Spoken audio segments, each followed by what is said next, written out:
यह जगत सारा क्षणिक है और आत्मा एक नित्य है। आत्मा का अनुभव बस एकमात्र नित्य है।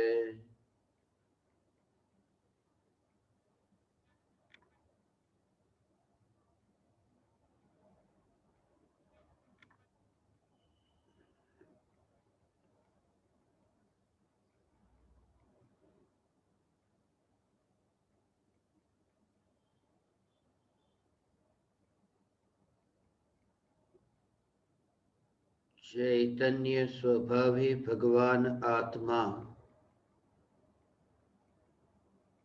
अनादि अनंत शुद्ध चैतन्य मात्र है। ज्ञान मात्र है। मैं शुद्ध चैतन्य मात्र, ज्ञान मात्र, भगवान आत्मा हूँ।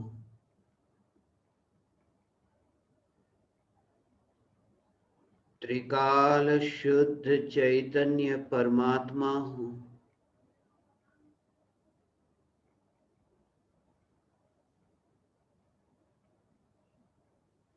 अनंत परमाणुओं के पिंड रूप इस राख की दीवार के पड़ोस में रहकर भी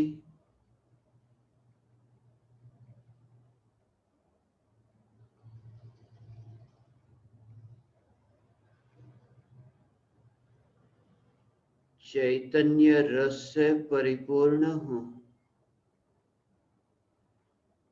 चैतन्य घन पिंड हूँ।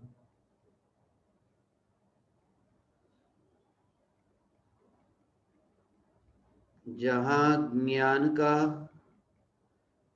निरंतर प्रवाह बह रहा है, जो ज्ञान सदैव निर्विकल्प है,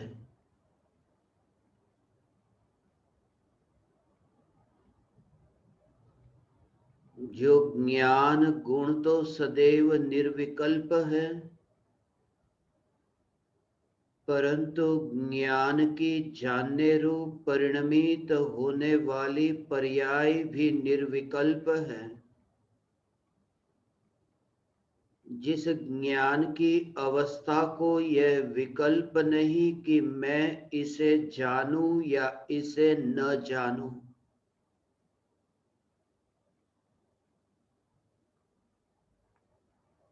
जानने की इच्छा और न जानने की इच्छा,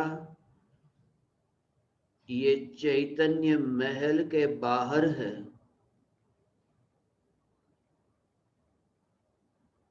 भूतकाल में अनंत देह के योग में रहकर अनंत प्रकार की इच्छाएं होने पर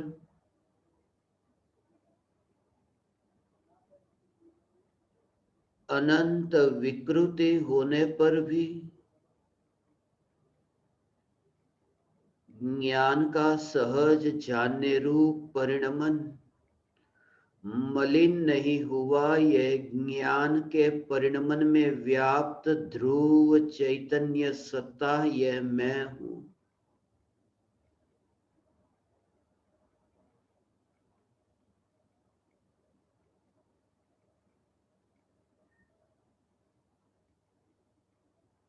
ज्ञेय को जानने की इच्छा और ज्ञेय को न जानने की इच्छा, जिसमें कर्म के उदय की अपेक्षा है, परंतु जानने रूप परिणमन को किसी भी पर की अपेक्षा नहीं। इसलिए यह जानना मेरा स्वभाव है। प्रति समय यह जागृति कि अपने स्वभाव के बाहर मैं कभी कहीं जाता ही नहीं।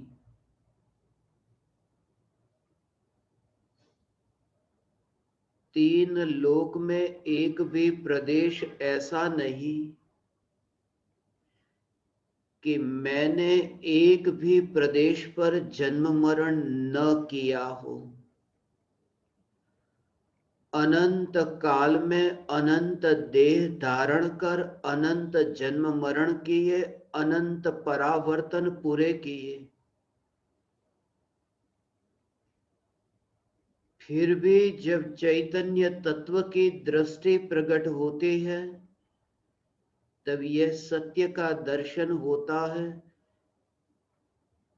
कि लोक के किसी भी प्रदेश पर मेरा जन्म नहीं हुआ। एक प्रदेश भी ऐसा नहीं जहां मेरा जन्म हुआ हो, क्योंकि एक बार भी मेरा जन्म नहीं हुआ। फिर वह एक प्रदेश वह कैसे हो सकता है जहां मेरा जन्म हुआ हो। आकाश के प्रदेशों पर जन्म होना तो दूर, राग और द्वेष के विकल्पों की उछलती ये तरंगे, उन तरंगों में भी जिसका जन्म नहीं, जिसकी मृत्यु नहीं, ऐसा निराला न्यारा ज्ञान। स्वयं की पहचान ही ऐसी मानना कि मैं ज्ञान के अतिरिक्त और कुछ भी नहीं, और ज्ञान के अतिरिक्त जो कुछ भी है उनके बारे में कहा जाए वह मेरे समाचार नहीं, वह मेरे बारे में नहीं।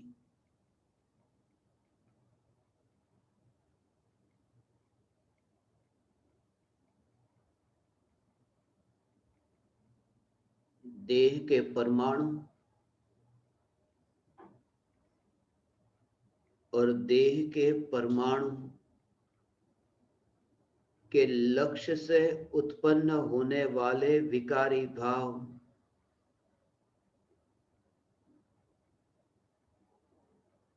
अपनी सत्ता में रहते हैं और ज्ञान में प्रतिबिंबित होते हैं।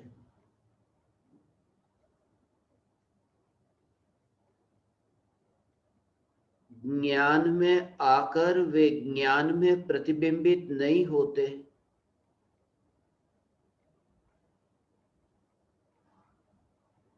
अपने अस्तित्व को गवाए बिना ये लोक के समस्त पदार्थ अपने अस्तित्व को गवाए बिना अपने स्थान पर रहकर ज्ञान में प्रतिबिंबित होते हैं, और ज्ञान उन ज्ञेयों में जाए बिना अपनी सत्ता में रहकर के जानने रूप परिणमित होता है। कोई संबंध नहीं, कोई संबंध नहीं। एक सिद्ध परमात्मा को जैसे अलोकाकाश ज्ञान में सहज प्रतिबिंबित होता है, जैसे सिद्ध भगवान अलोकाकाश में जाते नहीं, ऐसे ही सिद्ध परमात्मा के केवल ज्ञान में प्रतिबिंबित होने वाले अनंत सिद्ध परमात्मा आकाश की दृष्टि से देखे तो एक में अनंत सिद्ध परमात्माओं का वास है। फिर भी स्वरूप की दृष्टि से देखे तो एक समय की ज्ञान की पर्याय में जैसे अलोकाकाश सहज प्रतिबिंबित होता है, ऐसे ही अनंत सिद्ध परमात्मा भी सहज ही ज्ञान में प्रतिबिंबित होते हैं। जैसे सिद्ध परमात्मा अलोकाकाश के संग में नहीं है, असंग है, ऐसे ही सिद्ध परमात्मा जिनके ज्ञान में अनंत सिद्ध प्रतिबिंबित होते हैं, फिर भी सिद्ध परमात्मा अनंत सिद्ध परमात्माओं से असंग है। एक सिद्ध परमात्मा अनंत सिद्ध परमात्माओं से असंग है। सिर्फ इतना ही कि अनंत सिद्ध परमात्मा ज्ञान में सहज ही प्रतिबिंबित होते हैं। यही जागृति। अनंत सिद्ध परमात्मा चेतन ज्ञान की पर्याय में अनंत चेतन प्रतिबिंबित हो, फिर भी ज्ञान अलिप्त और अपनी जानने रूप क्रिया, अपने जानने रूप परिणमन से बाहर निकलकर अनंत सिद्धों में नहीं जाता। जब अनंत सिद्धों में ज्ञान नहीं जाता तो अनंत परमाणुओं में ज्ञान कैसे जा सकता है? ये देह के अनंत परमाणुओं को रास्ते पर उड़ती हुई धूल की भांति अत्यंत दूर देखना, आकाश में बनते हुए बादलों की भांति इस देह के परमाणु को देखना। भ्रम होता है कि बादल आकाश में बने हैं। आकाश में बादल बन ही नहीं सकते। बादल बादल में ही रहते हैं, बादल बादल ही रहते हैं, आकाश में नहीं बनते। क्योंकि कोई भी पर पदार्थ किसी अन्य पदार्थ में कैसे बन सकता है? बादल आकाश में नहीं बनते। इस सत्य को समझना कि बादल आकाश में नहीं बनते। आकाश की सत्ता को छोड़कर आकाश बादलों में कहीं नहीं जाता, और बादल बादल की सत्ता को छोड़कर आकाश में नहीं जाता। रूपी अरूपी के भीतर कैसे बन सकता है? रूपी बादल अरूपी आकाश के भीतर कैसे बन सकता है? बादल और आकाश को जो न्यारा देखता है वह ऐसे ही कि जैसे कोई राख की दीवार और चैतन्य परमात्मा को न्यारा देखता है। और जैसे आकाश को तुम अचल देखो कि आकाश अचलित है, तलवार से काटने पर भी कटता नहीं है, एक स्थान से दूसरे स्थान पर लेकर जाना चाहे तो भी जा सकता नहीं है, अचल है। ये अचल आकाश चैतन्य परमात्मा भले ही ये चलता फिरता दिखे, मगर चलता फिरता परमात्मा भी अचल दिखाई दे। इसी का नाम सम्यक दर्शन है। चलता फिरता आत्मा भी अचल दिखाई दे, अर्थात एक क्षेत्र से दूसरे क्षेत्र की यात्रा करता हुआ आत्मा भी चैतन्य स्वभाव से ऐसा अचल दिखाई दे कि चैतन्य की सत्ता में से राग में वह चलायमान नहीं होता, राग में उसकी यात्रा नहीं होती। पर्याय की यात्रा तो होती है, पर्याय की यात्रा होती है, इतनी लंबी यात्रा होती है, लंबी यात्रा होती है, मगर राग के विकल्प में यात्रा नहीं होती। ज्ञान की ज्ञान में रह करके अनंत यात्रा होती है, मगर ज्ञान की राग में यात्रा नहीं हुई।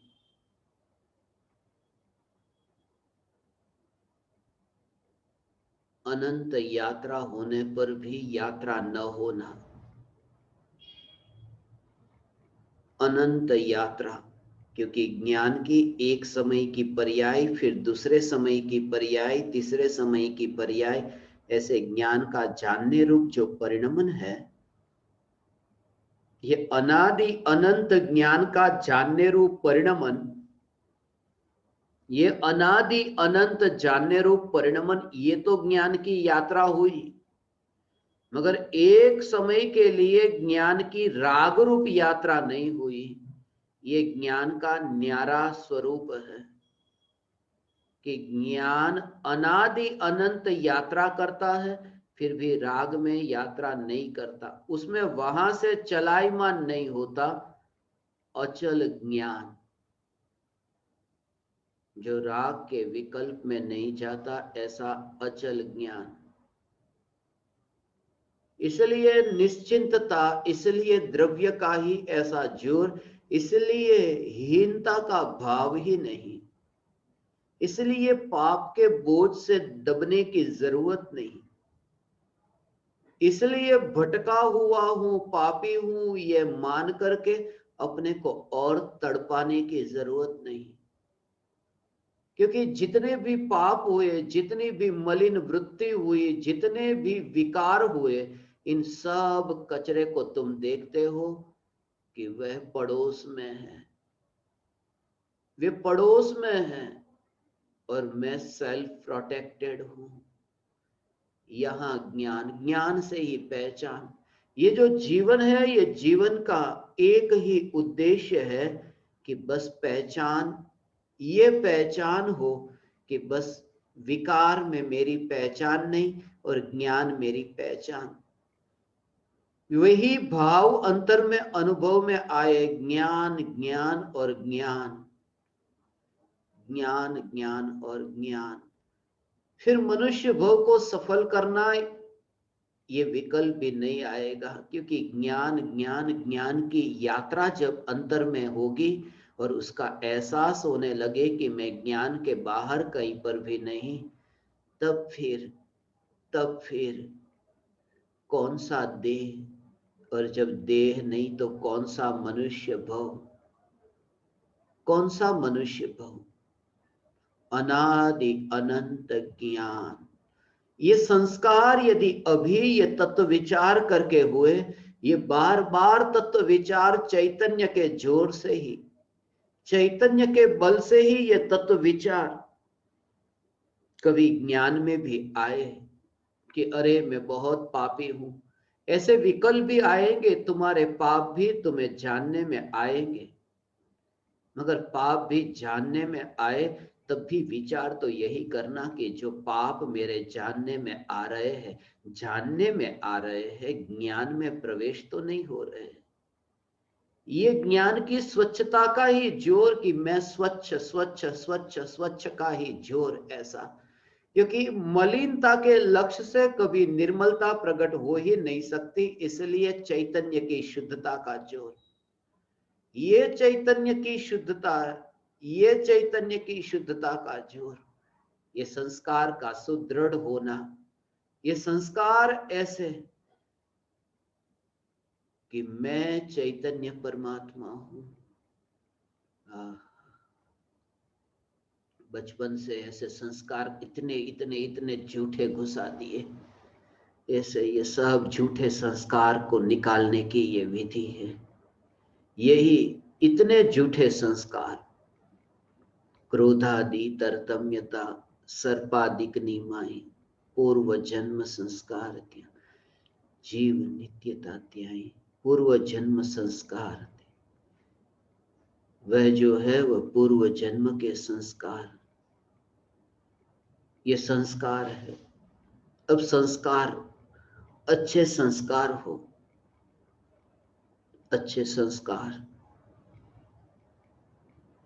बचपन से ही संस्कार अच्छे हैं।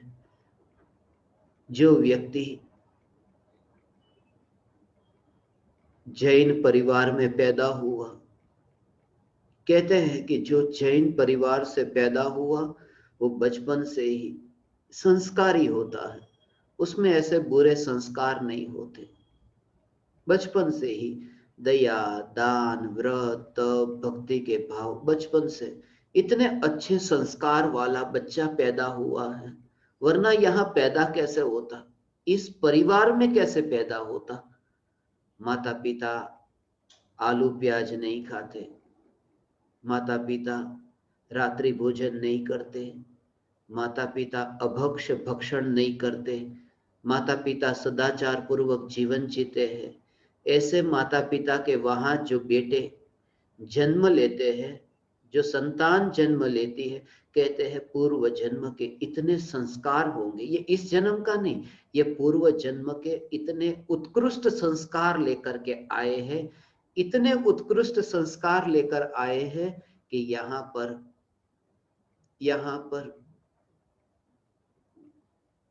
रात्रि भोजन, जमीन कंद, ऐसे भक्षण करने का भाव ही नहीं आता। ये ऊंचे संस्कार वाले। आज तक तुमने यही सुना, जब चैतन्य की अनुभूति होती है तो पलड़ा पलट जाता है। ये ऊंचे संस्कार वाले लोग नहीं। जैनों के संस्कार ऊंचे होते हैं, ये नीचे संस्कार है। रात्रि भोजन नहीं करता है, किसी को मारता नहीं, भूखे को देख करके ही भोजन दे देता है, प्यासे को देख करके ही पानी दे देता है। ये ऊंचे संस्कार नहीं, ये नीचे संस्कार है। ये नीचे संस्कार है। ऊंचे संस्कार वाला तो वह कि ये भोजन देने का, पानी देने का भाव आता हो और भीतर में ऐसे चैतन्य के संस्कार हो कि ये विकल्प मैं नहीं हूं, विकल्प मैं नहीं हूं, ऐसे जो संस्कार लेकर के आया, ये ऊंचे संस्कार है। ये ऊंचे संस्कार वाले घर में पैदा हुआ, ऐसा ये ऊंचा संस्कार। ये अभी ये जो चैतन्य परमात्मा की पुकार, ये पुकार सुनकर के दया दान व्रत तब नहीं सिखाना। यहां तो एक एक चैतन्य चैतन्य चैतन्य चैतन्य के ऐसे तत्व विचार से, अंदर से भाव से भीग करके चैतन्य के तत्व विचार से ऐसे संस्कार सुदृढ़ हो कि वह संस्कार फिर अंतर में ऐसे परिणमित हो।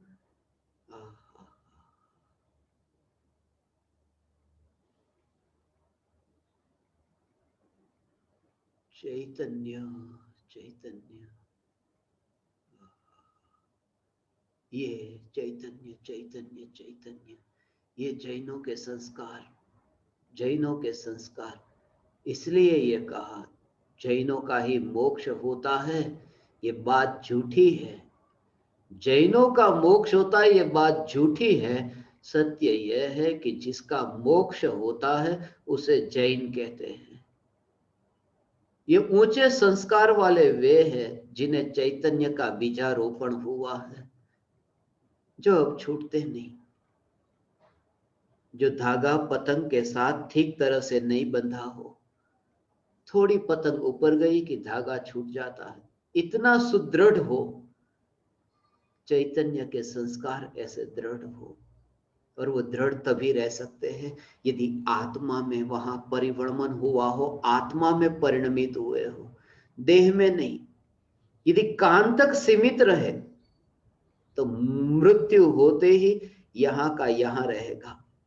यदि मन तक सीमित रहे, मन भी यहां का यहां रहेगा। वो आत्मा की पर्याय में, भीतर में, वो श्रद्धा में, ज्ञान में, ध्यान में, ये आत्मा के संस्कार।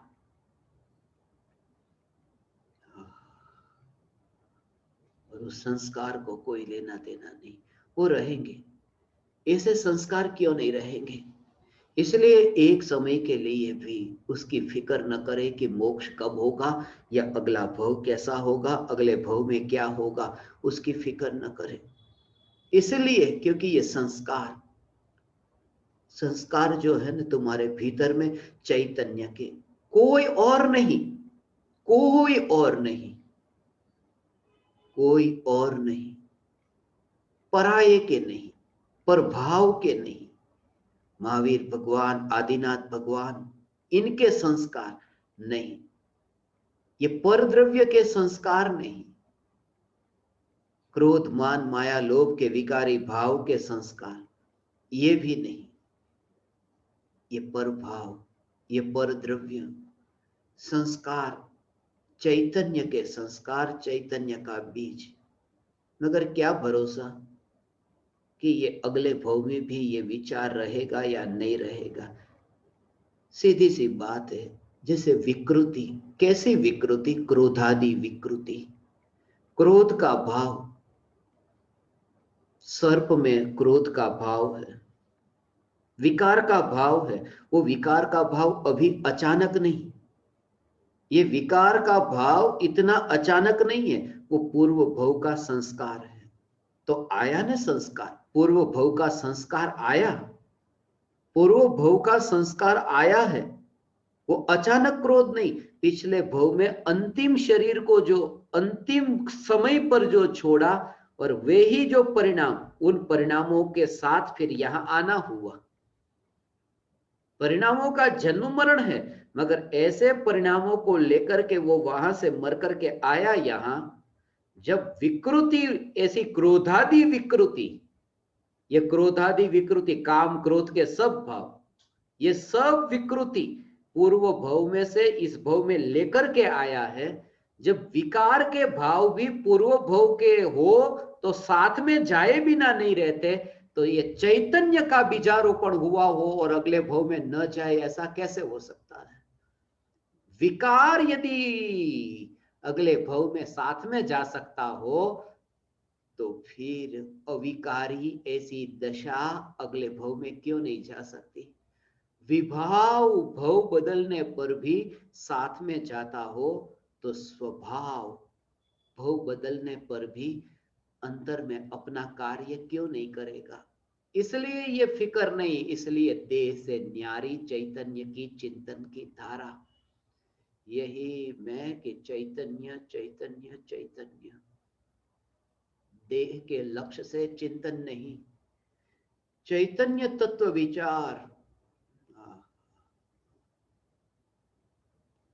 और कुछ नहीं दिखता ऐसी दशा, और कुछ नहीं दिखता। आंख बंद हुई और कुछ नहीं दिखता ऐसा नहीं, मगर अब मैं जहां भी ज्ञेय को जानता हूं, यहाँ भीतर में रस ज्ञान का आता है। ज्ञेय बाहर में होते हैं और रस ज्ञान का चखता है। ऐसा ये ज्ञेय से ज्ञान का ऐसा न्यारा स्वरूप। ऐसे संस्कार, ऐसे ये संस्कार, विकार के संस्कार किसी ने सिखाया नहीं। बच्चे को किसी ने सिखाया नहीं कि तू क्रोध कर, बच्चे को किसी ने सिखाया नहीं कि माँ का दूध कैसे पीना, बच्चे को किसी ने सिखाया नहीं कि रोना कैसे, हंसना कैसे, ये बच्चे को किसी ने सिखाया नहीं। ये पूर्व भव के संस्कार, उस आत्मा में जैसे पूर्व भव के संस्कार आए। कैसे संस्कार पूर्व भव के ऐसे ऐसे ऐसे ऐसे पाप के संस्कार, मगर पाप के संस्कार कितने कितने दृढ़ भव के, कि भव बदलने पर वो संस्कार नहीं गया हो। भगवान, एक भव बदल गया ने तो संस्कार नहीं गया, संस्कार अगले भव में गया साथ में, फिर दूसरा भव तो भी साथ में गया, फिर अगला भव फिर भी साथ में गया। तो अनंत अनंत भव तक जो साथ में रहे, अनंत अनंत भव तक वो संस्कार कितने दृढ़ होंगे, कितने दृढ़ होंगे, अनंत भव तक जो साथ में रहे। ऐसे एक जीवन का जो साथी वो जन्म से मरण तक साथ में रहे तो लगता है अरे कितना साथ निभाया, मरते दम तक ये दोस्ती रही है, कैसे साथ रहे, मरते दम तक, जन्म से मरण तक दोनों साथ में रहे, कैसे साथी है ये। मगर यहां मरण तक नहीं, अनंत जन्म मरण हुए फिर भी ये क्रोधादि विकारी ने साथ नहीं छोड़ा, ये साथी।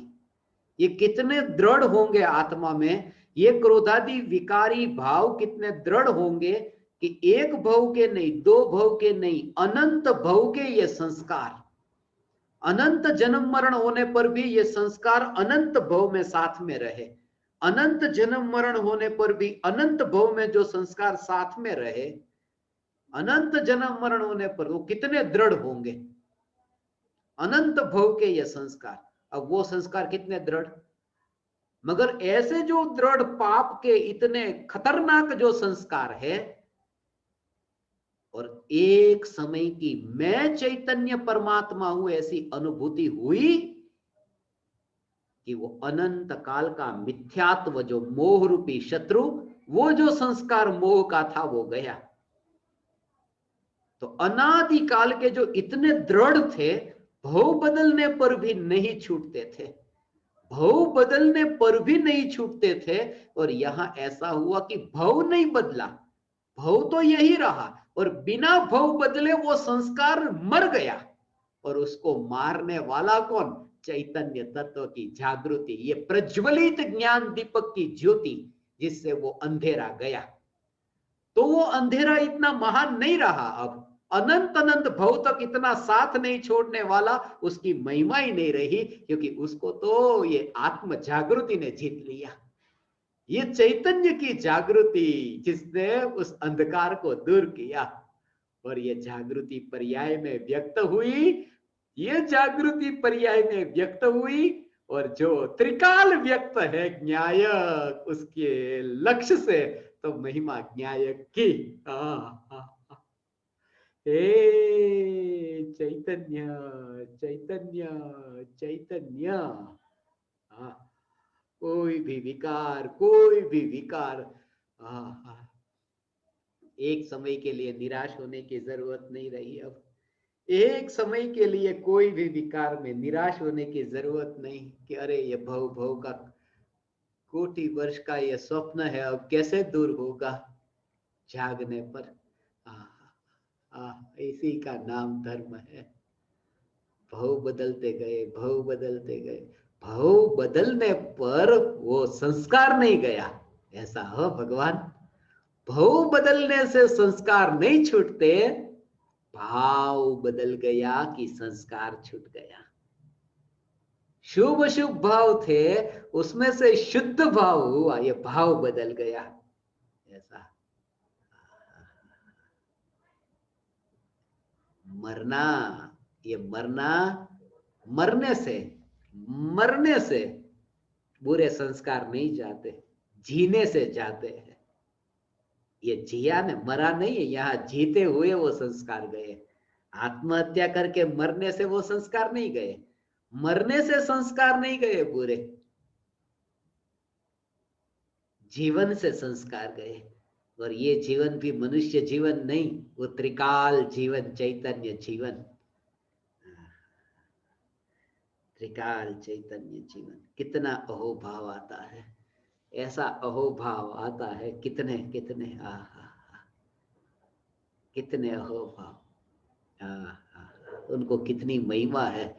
जैनों के घर में इतने ऊंचे संस्कार वाले हैं ना, ऊंचे संस्कार वाले ये जैनियों के घर में पल भर में पलट जाने वाले, ऐसी तस्वीर देखते हैं ना। कितनी महिमा वाले हैं ये कितनी महिमा वाले। शेर की तस्वीर रखते हैं, मांस खाता हुआ शेर, घर में तस्वीर रखी, ऐसी तस्वीर रखी कि महावीर भगवान ने शेर की पर्याय में सम्यक दर्शन पाया। एक और मरा हुआ हिरण, एक और वहां शेर, उनके सामने मुनिराज, ये दो मुनि, ये तस्वीर अपने घर में रखी। और फिर नीचे लिखा है कैसा परिवर्तन आ सकता है देखो। इतना मांसाहारी प्राणी भी, इतना मांसाहारी प्राणी भी पल भर में देखो जीवन परिवर्तन होता है कि सम्यक दर्शन पाता है। ऐसा प्राणी और ऐसी महिमा जिनके अंदर में जगी है, ये ऊंचे संस्कार वाले जैन, ये ऊंचे संस्कार वाले नहीं है, ये ऊंचे संस्कार वाले नहीं है जिनको महिमा आती है कि अरे अरे देखो पापी था और सम्यक दृष्टि हो गया, कैसी महिमा आती है। ये ऊंचे संस्कार वाले नहीं। महिमा तो ऐसी कि पापी था और सम्यक दृष्टि हुआ, किसके आश्रय से हुआ? वो चैतन्य परमात्मा त्रिकाली ध्रुव, जिसके आश्रय से वो सम्यक दृष्टि हुआ, उस ध्रुव की महिमा जिसके घर में हो, वो ऊंचे संस्कार वाला है। वो बच्चा ऊंचे संस्कार वाला है जो महावीर भगवान को शेर की पर्याय में देखे और परिवर्तन आ गया। देखो कैसा, उस पर जोर नहीं, परिवर्तन जिसके आश्रय से आया, ऐसे न्यायक पर जिनका जोर है। ये न्यायक न्यायक न्यायक, ऐसे ऐसा हो भाव, सब सब यही यही न्यायक की महिमा ना आई। इसलिए तो अंगुलीमाल का जीवन पलट गया, बालिया का जीवन पलट गया, ये जीवन पलट गया, ये का था और क्या हो गया, इतना जीवन पलट गया। मगर ये जीवन पलट गया, वहां अटको मत। कोई भी व्यक्ति के बारे में सुनो पहले ये कि सम्यक दर्शन हुआ या नहीं हुआ। कि हाँ, ये मांसाहारी शेर और सम्यक दृष्टि हुआ, ठीक है, ये जान लिया।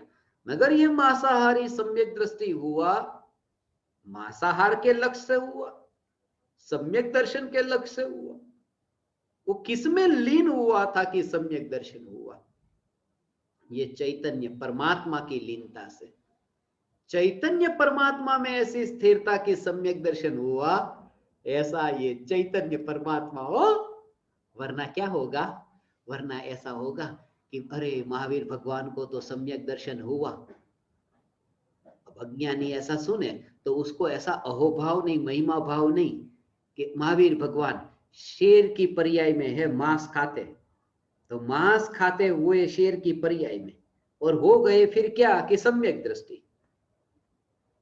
तो तुमने ये सुना, तुमने सुना कि मांस खाने वाले सम्यक दृष्टि हो गए, तुम्हें लगेगा इसमें क्या, मेरे साथ कोई कनेक्शन ही नहीं है उसका, क्योंकि मैं तो मांस भी नहीं खाता और मैं तो अभी सम्यक दृष्टि भी नहीं, तो भूतकाल की जो दशा बताते वो भी मेरी नहीं, और वर्तमान में नहीं प्रकट हुई वो भी मेरी नहीं, मुझे क्या लेना देना।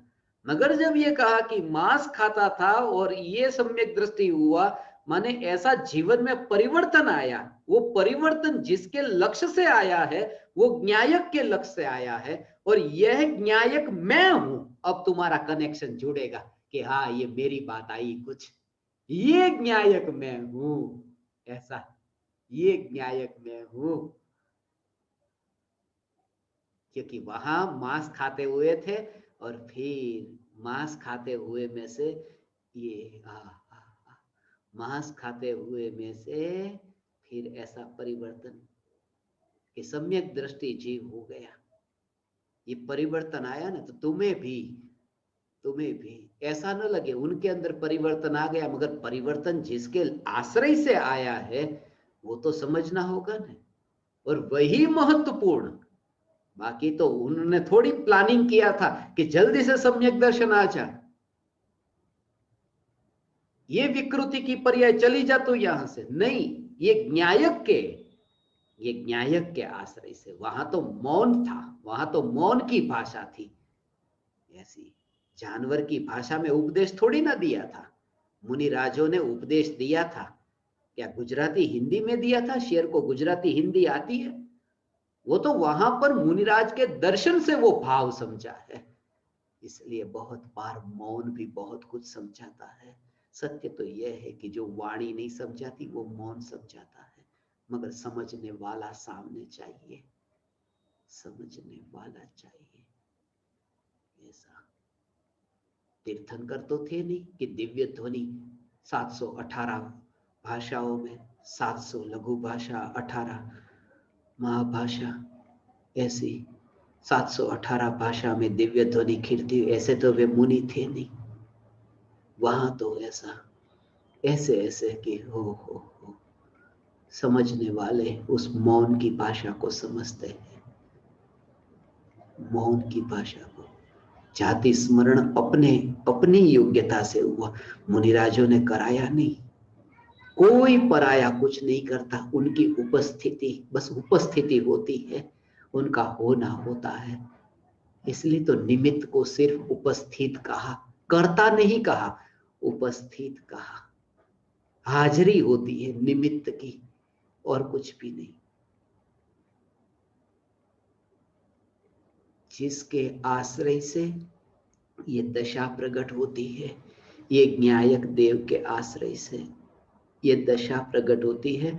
यह ज्ञायक देव में हूं, यह ज्ञायक देव में हूं।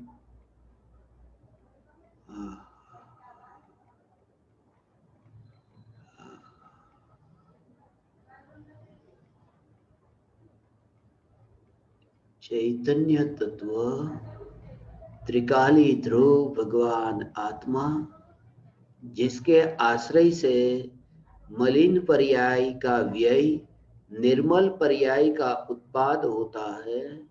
ऐसा हो जब ये मलिन पर्याय का व्यय होता है, निर्मल पर्याय का उत्पाद होता है, ऐसा उसमें न्यायक का जोर और न्यायक का आश्रय। प्रयोग कैसे करें ये न्यायक का आश्रय लेने के लिए? महिमा यदि मांस के त्याग की नहीं, महिमा यदि सम्यक दर्शन के प्रकट होने की नहीं, वहां से वहां, कहां से कहां ऐसा परिवर्तन उसकी महिमा नहीं, तो फिर महिमा न्यायक की है। हम ये जब पढ़ते हैं सुनते हैं तो हमें कैसे महिमा आए? यही न्यायक ऐसे अंतर में ढलना नहीं होगा। जो भी घटना तुम सुनो, अहो भाव आए, महिमा भाव आए, घटना सुन करके कि अरे कैसे ज्ञानी, कैसा परिवर्तन आया जीवन में। जब तुम्हें ऐसा लगे कि अरे जीवन में कैसे परिवर्तन आया, उसमें भी तुम यहां जानना परिवर्तन आया। ऐसा परिवर्तन मेरे में भी आ सकता है। सिर्फ इतना, मेरे में भी आ सकता है। कैसे पाप करते थे, कैसे परिवर्तन आ गया। महावीर भगवान की मांस खाने की वो शेर की अवस्था की पर्याय को देखता कि अरे महावीर भगवान मांस खाते थे। महावीर भगवान भूतकाल में शेर की पर्याय में ये मांस खाने की क्रिया को, मगर उस समय भी उससे मुझे क्या, तुरंत ही वहां से भी डिस्कनेक्ट होना। ये प्रयोग करना कि जब भी तुम महापुरुषों के बारे में सुनते हो तब तुम उनको देख करके अपने में लीन नहीं हो सकोगे, मगर उनकी दशा को जब तुम जानते हो, उनकी दशा के बारे में सुनते हो, पढ़ते हो, और फिर ये जानते हो कि उनकी ये दशा, तब भी तुम यहाँ कि यहाँ वो जो मैं जान रहा हूं वो यहाँ कहाँ है, यहाँ कौन है उसे जानने वाला, कि पहले उनकी दशा ऐसी थी, ये किसने जाना, ये जानने वाला कौन। फिर उन्हें सम्यक दर्शन हुआ, मगर ये जानने वाला कौन। और ये जो जानने वाला है वो मांस खाता है, ये जो जानने वाला उसे सम्यक दर्शन हुआ, वो तो यहाँ पर है। उसे तुम पर की सत्ता में देख करके ज्ञान के ज्ञेय में रखना, और यहाँ ज्ञान है, वो ज्ञेय नहीं। ऐसा जब यहाँ का विचार जितना, माने जितना भी तुम महापुरुषों का जीवन चरित्र सुनो, ये जीवन चरित्र सुनकर के ज्ञान में अंतर में ही घटित होना, अंतर में ही घटित हो ये कि यहाँ मेरे में क्या है। वरना सीधा न्यायक तो कैसे दर्शन देगा? यही तत्व विचार से कि जो मेरे ज्ञान में जानने में आ रहा है, ये 24 तीर्थंकर ज्ञान में जानने में आ रहे हैं, मगर यहाँ कहाँ है, यहाँ कौन है कि ज्ञान का परिणमन है। क्योंकि एक ही उपाय है ज्ञान से न्यायक की अनुभूति का, कि ज्ञान का ही तत्व विचार ऐसा होता है कि न्यायक अनुभव में आता है, ज्ञान से न्यायक तक। इसलिए वो ज्ञेय यहां तक के लिए ठीक कि ज्ञान का विचार करने के लिए ये सब घटना हमारे सामने आई, सुनी, पढ़ी, ये सामने आई, जानी, ये इतना वीरों का काम है। वरना फंस जाता है वहां पर भी, न्यायक से वंचित रहता है। ऐसा ये कठोरता मत समझना है, महापुरुषों को भी बाहर रख दिया देखो, मगर दूसरा कोई उपाय ही नहीं है। क्योंकि प्रयोग यहाँ होता है भीतर में और महापुरुष रहते हैं बाहर। और महापुरुषों का उपदेश भी तो यही था कि तुम भीतर में जाना, हमारे में मत आना, हमारे में भी तुम मत आना। हमारे में भी मोह करोगे तो हमारा अनादर करोगे, अपमान करोगे। ये उपकार नहीं, ये उपकार नहीं। ये क्या कर रहे हो? ऐसा ये क्या कर रहे हो? ये क्या कर रहे हो? ये तो बाद की बात है। जिस समय गुरु का अंतर से अहोभाव आता है ना, अहोभाव आता है, वो तो अरे कहाँ कहाँ कहाँ नीचे गया। अहो भाव आया ने, वो भाव उठा ने, शुद्धोपयोग में से बाहर आया कि ऐसा लगता है, ये अहो भाव भी, क्योंकि अंतर का रस चखने के बाद में गुरु के प्रति आने वाला अहो भाव भी जहर लगता है, क्योंकि वो राग है, जहर लगता है। कठोरता मत समझना, जड़ नहीं बनाना है तुम्हें। तुम्हें ये कह रहा हूं कि चैतन्य का जोर ऐसा जब अंतर में आता है, तब राग एक ही कैटेगरी में चला जाता है, प्रभाव की कैटेगरी में। फिर वो शुभ राग, अशुभ राग, प्रशस्त राग, अप्रशस्त राग, रागी के लक्ष्य से, अरागी के लक्ष्य से, वितरागी, जहां पर भी तुम्हें राग हो कि अरे भगवान आत्मा कितना महिमावान, ऐसा भी राग हो, तो भी उसे तुम प्रभाव के कचरे की कैटेगरी में रखो, और सत्ता को ही शुद्ध, और उसी में अहोभाव, ये न्यायक का अहोभाव है। आज यदि भीतर से हकार है, तो कल फिर स्वीकार भी होगा। ऐसा स्वरूप के आश्रय से, न्यायक के आश्रय से प्रत्येक समय यह जागृति चैतन्य तत्व की, मगर ये जागृति तत्व विचार से प्रकट हुई, चैतन्य तत्व विचार,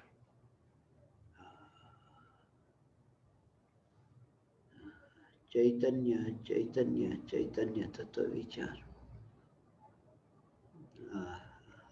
तुम्हारी यात्रा फिर अनंत सिद्धों के साथ होती है। ऐसी अनंत सिद्धों का, अनंत सिद्धों का जानना जानना जानना, ऐसी यात्रा होती है। निकले हैं ना सब, यात्रा कर रहे हैं, ऐसे सबका ट्रैवलिंग चल रहा है, ऐसा उनके साथ में यात्रा चलेगी, ऐसा लगेगा कि अरे ये यात्रा साथ में चल रही है, ऐसा लगेगा कि अरे ये यात्रा साथ में चल रही है। ऐसे अपने अपने में यात्रा है, मगर ऐसा एक लयबद्ध जैसे, ऐसे अपनी सीमा का उल्लंघन किए बिना सबकी ऐसी यात्रा की। रास्ता बड़ा है ना, तो ऐसा कि एक रास्ते पर एक गाड़ी ऐसे चलती है, मगर 2 लाइन है, 4 लाइन है, 8 लाइन है, तो ये जो लाइन बढ़ती है, तो 8 गाड़ियों को जैसे तुम देखते हो कि 8 गाड़ी एक साथ में चल रही है, मगर सब अपने अपने में चल रही है, मगर सब एक जैसी ही यात्रा करती हो, थोड़ी आगे नहीं, पीछे नहीं, अलग अलग प्रकार से नहीं, और सब साथ में यात्रा करती है। जिसने एक न्यायक को जाना, वो अनंत सिद्धों के साथ यात्रा करता है, क्योंकि यहाँ वर्तमान की पर्याय में जानना, तो दूसरे सिद्ध परमात्मा में जानना, तीसरे सिद्ध परमात्मा जानना, चौथे में जानना, पांचवें जानना, अनंत सिद्धों में जानना जानना जानना कार्य होता है। यहाँ पर मेरी गाड़ी चलती है, और ट्रैक पर दूसरी गाड़ियां चलती है, अनंत गाड़ियां चलती है, और सिद्धों की नहीं हो, निगोदिया भी आ गया सिद्ध, निगोदिया सिद्ध, क्योंकि वहां पर भी जानने के अतिरिक्त होता क्या है, जानना जानना जानना। तो अनंत जीवों में जानने की यात्रा, अनंत सिद्धों के साथ यात्रा करता है, फिर भी अपने में यात्रा करता है, असंग रह करके, उनके साथ में जा करके नहीं। ये ज्ञान का परिणमन है, ये जानने रूप यात्रा है। डेस्टिनेशन का वहां पहुंचता नहीं, अनंत अनंत काल तक ये यात्रा होती है, मगर फिर भी स्वभाव की वो ध्रुवता वो टिकी रहती है। ज्ञान के परिणमन में स्वभाव की ध्रुवता की जागृति, ज्ञान के परिणमन में स्वभाव की ध्रुवता की जागृति रहती है। परिणमन रुक जाए ये हो नहीं सकता, और ध्रुव परिणमित हो जाए ये नहीं हो सकता। ज्ञान का जानना रुक नहीं सकता, और ध्रुव जानने रूप पलट जाए ऐसा नहीं हो सकता। इसलिए जानने रूप क्रिया जो होती है उसको तो जानता है, मगर जानता है फिर भी एकत्व उस परिणमन में व्याप्त, ऐसा जो ध्रुव, जो सत्ता स्वरूप ध्रुव, उस ध्रुव की ओर उसकी दृष्टि है। ये ध्रुव न्यायक देव, ये मैं हूं, ध्रुव न्यायक देव मैं हूं।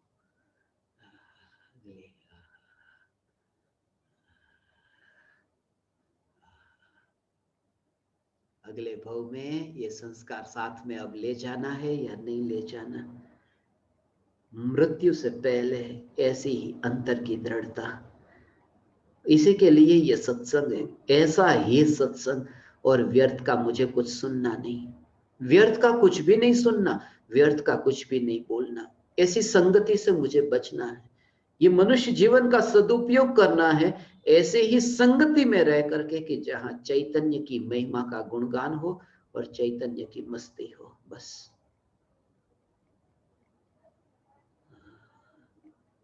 चैतन्य चैतन्य चैतन्य की मस्ती।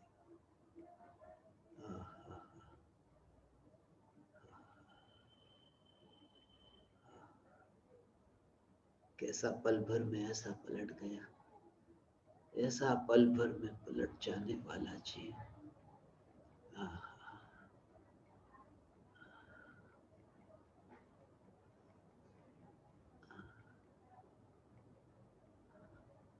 ऐसा ही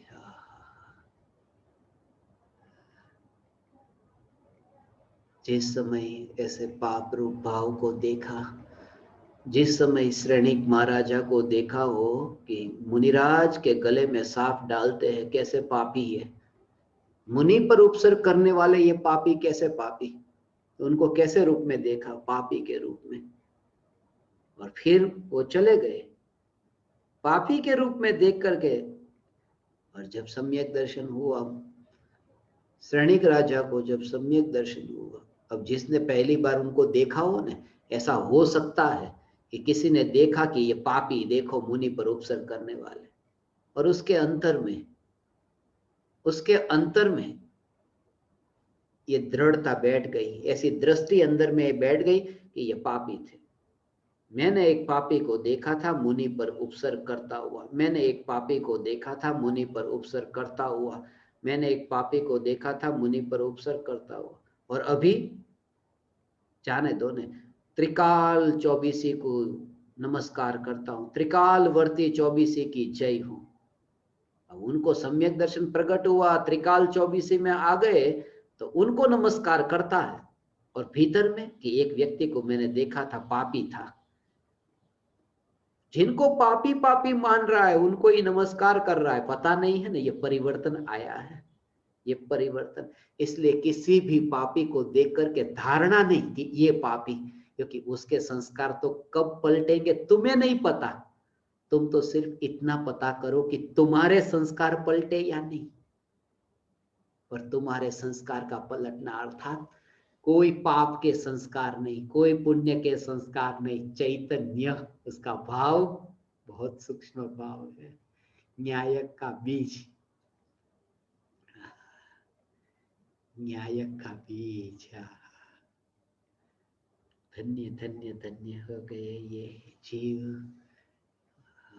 ऊपर से देखे ने, सिर्फ आकाश में से ऐसे देखे, इस पृथ्वी के नक्शे को देखे तो पता चले अपना पृथ्वी के नक्शे पर, पृथ्वी के नक्शे पर अपना देश कितना छोटा है, राज्य, फिर शहर, फिर अंदर अंदर आए तो अपना घर, ये कितना छोटा है। और उसमें कितनी तन्मयता कि मैं इसका मालिक हूं। ऊपर से देखे, अरे पृथ्वी कितनी, ये तो पृथ्वी कहा, लोका लोक की तो बात ही नहीं। मगर जैसे ऐसे विचार करते कि पृथ्वी में देखो मेरा घर इतना छोटा, मगर अब ये कि अरे मैं कितना धन्य भागी हूं, आकाश में से सारी पृथ्वी को देखता, तो ये कि कितने लोगों को ये भाव आता होगा कि मैं न्यायक भाव हूं। किनके कान में ये पुकार पड़ी, अफ्रीका, यूरोप, ऐसे अमेरिका के देशों में जन्म से जो, किनके कान में ये पुकार पड़ी कि मैं चैतन्य सत्ता मात्र, न्यायक और कुछ भी नहीं, कुछ भी नहीं। दया का भाव, दया का भाव, ये पुण्य का भाव, उसके संस्कार की बात तो कदम कदम पर, गली गली में मिल जाएगी कि दया का पालन करो, दया पालन करो। मगर न्यायक, ये पूर्ण निर्विकल्प दशा की प्राप्ति का आधार ऐसा न्यायक। एक समय के लिए इसलिए हीनता का भाव न आए, ऐसा हो भगवान, ऐसा। अगर जिनकी दृष्टि ऐसी न्यायक पर है ना, वहां तो ऐसा इतना इतना कहा, ऐसा गिलास भरा है ना, गिलास भरा है,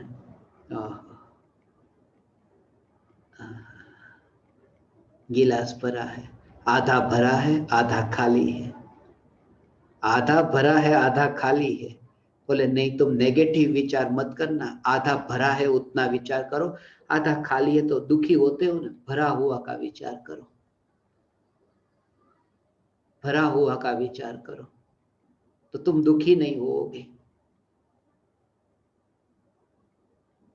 इतना उपदेश सारी दुनिया में सब जगह, पॉजिटिव पॉजिटिव पॉजिटिव विचार करो, ऐसे ऐसे संस्कार में कि बस तुम्हारा विचार बचपन से ऐसा हो, माँ बाप ने सिखाया बेटा संतोषी होना, जो भी मिला है बस उसमें संतोष, आधा गिलास भरा हो तो भी संतोष रखना।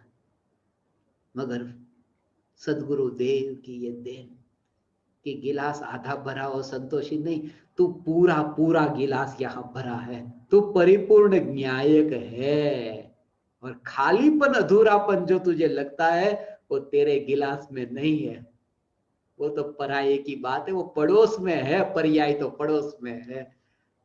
और उस परिपूर्ण न्यायक को देख, ये पॉजिटिव थिंकिंग हुआ, नेगेटिव सोचना बंद कर, क्योंकि पर्याय है वो स्वरूप की अस्थि में नहीं है, अस्थि में है वो चैतन्य न्यायक है। ये न्यायक ऐसी पुकार इस काल में यहाँ कान में पड़ी, और एक टाइम की रोटी न मिले, या फिर गर्मी लगी पंखा चालू न हो, या फिर पहनने के लिए इस्त्री वाले कपड़े न हो, या फिर पैर में ठीक तरह से चप्पल न हो, कितना दुखी मानता है। ये न्यायक की पुकार कान में पड़ी है, ये भी महा महापुण्य का उदय, ये महापुण्य का उदय। मगर ये महापुण्य का उदय होने पर भी थोड़े ऐसे खाने पीने के उदय में अपने को हीन मानना।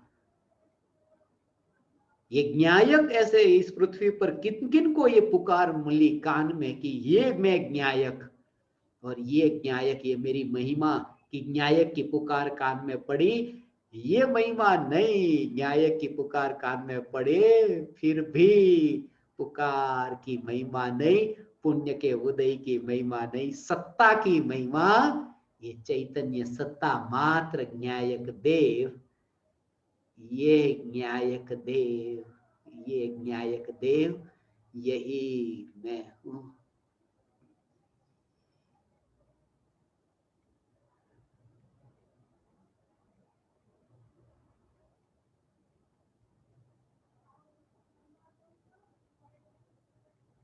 चैतन्य चैतन्य चैतन्य।